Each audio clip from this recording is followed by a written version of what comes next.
আমার নাম মোস্তফা আবিদ। আমি কিরগিজস্তান বিশকেকে এক্সিনা মেডিকেল ইউনিভার্সিটির একজন ছাত্র, 10 সেমিস্টার একজন ছাত্র। আসলে 10 সেমিস্টার বললে ভুল হবে, আমার ব্যাচ অলরেডি গ্রাজুয়েট হয়ে গেছে।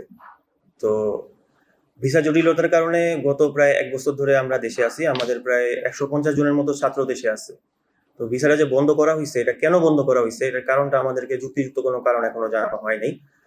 তো আমরা চেষ্টা করেছিলাম যোগাযোগ করার জন্য, যারা দায়িত্বশীল ব্যক্তি আছেন, কর্তৃপক্ষ আছেন, তাদের কাছে যাওয়ার জন্য এবং বলার জন্য যে আসলে সমস্যাটা হচ্ছে এবং সমস্যার সমাধান করা হোক। পাশেই পররাষ্ট্র মন্ত্রণালয় আছে, সেখানেও আমরা গিয়েছিলাম। এবং আমাদের কিরগিজস্তান বিশকেকে কোনো এম্বাসি নাই। এম্বাসি না থাকার কারণে আমাদেরকে উজবেকিস্তানে যে এম্বাসি আছে, সেখানে অ্যাম্বাসেডর স্যার, ওনার কাছে যাইতে হয়েছে, ওনাকে বলা হয়েছে। মূলত আমি আমার বিষয়টা যদি বলি, আমি গত বছর মে মাসে দেশে আসি। আমার মূলত সমস্যা ছিল যে আমি ভিসার জন্য অ্যাপ্লাই করে আসি। ওখানে নিয়মটা হচ্ছে যে আপনার যখন ভিসা অ্যাপ্লাই করতে হয়, ওই সময় করতে হয় যখন প্রায় শেষ হয়ে গেছে, মেয়াদটা প্রায় শেষ হয়ে গেছে, ওই সময় করতে হয়। তো আমি অ্যাপ্লাই করে আসি এবং আমাকে জানানো হয় যে তোমার ভিসাটা রিজেক্ট হয়ে গেছে, কিন্তু কেন হয়েছে এটা তারা বলেনি। তারপর আমি দেশে চলে আসি এবং তারা বলে যে তোমরা পরবর্তী সেশনে যোগাযোগ করো, সেপ্টেম্বর মাসে যোগাযোগ করতে বলা হয়। তো আমি চলে আসি, আমি জুলাইতে এবং অগাস্টে যোগাযোগ করি। তারা বলে যে এখন ভিসা বন্ধ আছে এবং কবে খুলবে এটা নিশ্চয়তা জানা নেই। তো আমরা যোগাযোগ করি স্বাভাবিকভাবে, উজবেকিস্তানের অ্যাম্বাসিতে যোগাযোগ করি। সেখানে অ্যাম্বাসেডরের সাথে কথা বলা হয়, মনিরুল ইসলাম স্যার, ওনার সাথে কথা বলা হয়। তো উনি সেপ্টেম্বরে মিটিং করেছেন, অক্টোবরেও মিটিং করেছেন, প্রায় 3 মাস পর পর নভেম্বরেও মিটিং করা হয়েছে। কিন্তু যতবারই মিটিং করা হোক, কোনো আশানুরূপ ফলাফল পাওয়া যায়নি। যখন ফলাফল পাওয়া যায়নি, তখন আমরা পররাষ্ট্র মন্ত্রণালয়, বাংলাদেশের যে পররাষ্ট্র মন্ত্রণালয়, সেখানে গিয়েছিলাম। সেখানে গিয়ে আমরা দেখা করেছি এবং আমরা মেইলও পাঠাইছি। আমার কাছে প্রমাণ আছে যে আমরা মেইল পাঠাইছিলাম। সেপ্টেম্বর মাসে মেইল পাঠানো হয়েছে, নভেম্বরেও পাঠানো হয়েছে। আমরা ব্যক্তিগতভাবেও যোগাযোগ করার চেষ্টা করছি। এবং যে কিরগিজ কনসুলেট অফিস আছে, যে ফরেন মিনিস্ট্রি যে কনসুলেট অফিস আছে, সেখানে আমরা যখন কথা বললাম, তারা বলতেছে ভিসা ওপেন আছে, আপনারা অ্যাপ্লাই করেন। কিন্তু অ্যাপ্লাই করলে ভিসা রিজেক্ট করে দিচ্ছে। কেন করতেছে, এটার কারণ তারা বলেন।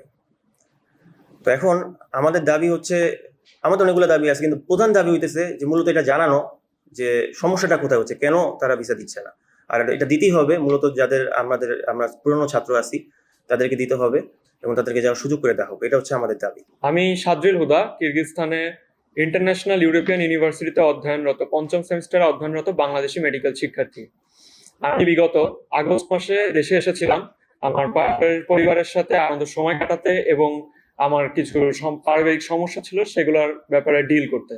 তবে ভিসা থাকার সময় আমি চলে এসেছি এবং আমি আবেদন করে এসেছিলাম, তবে আবেদনটা আমার প্রত্যাখ্যান হয়েছে। সেটা বারবার আবেদন করার পর বারবার প্রত্যাখ্যান হয়েছে। সেই পর্যায়ে আমরা বিভিন্ন রকম মন্ত্রণালয়, বিভিন্ন পররাষ্ট্র মন্ত্রণালয় এবং উজবেকিস্তানের অবস্থিত বাংলাদেশি অ্যাম্বাসিডার কাছে আমরা কন্ট্যাক্ট করার চেষ্টা করে থাকি। সেখানে তারা আমাদের ডকুমেন্ট আছে,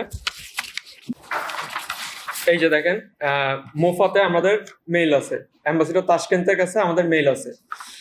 তো আমরা তাদের কাছে মেইল করেও তেমন আশানুরূপ ইনফরমেশন বা আশানুরূপ কোনো রেজাল্ট না পেয়ে বর্তমানে আমরা আপনাদের সামনে এই দাবিটা জানাচ্ছি যে আমাদের এই সমস্যাটা যেন সমাধান করতে সরকার প্রধান এবং সরকারের যারা এই ব্যাপারে বিশেষায়িত যেই মন্ত্রী, মিনিস্টার্স এবং মিনিস্ট্রি রয়েছেন, তারা যেন এর ব্যাপারটা একটু ভালো করে দেখে আমাদেরকে সাহায্য করে এবং সহযোগিতা করে, যেন আমরা আমাদের প্রিয় ক্যাম্পাসে এবং আমাদের পড়াশোনার দিকে ফিরে যেতে পারি।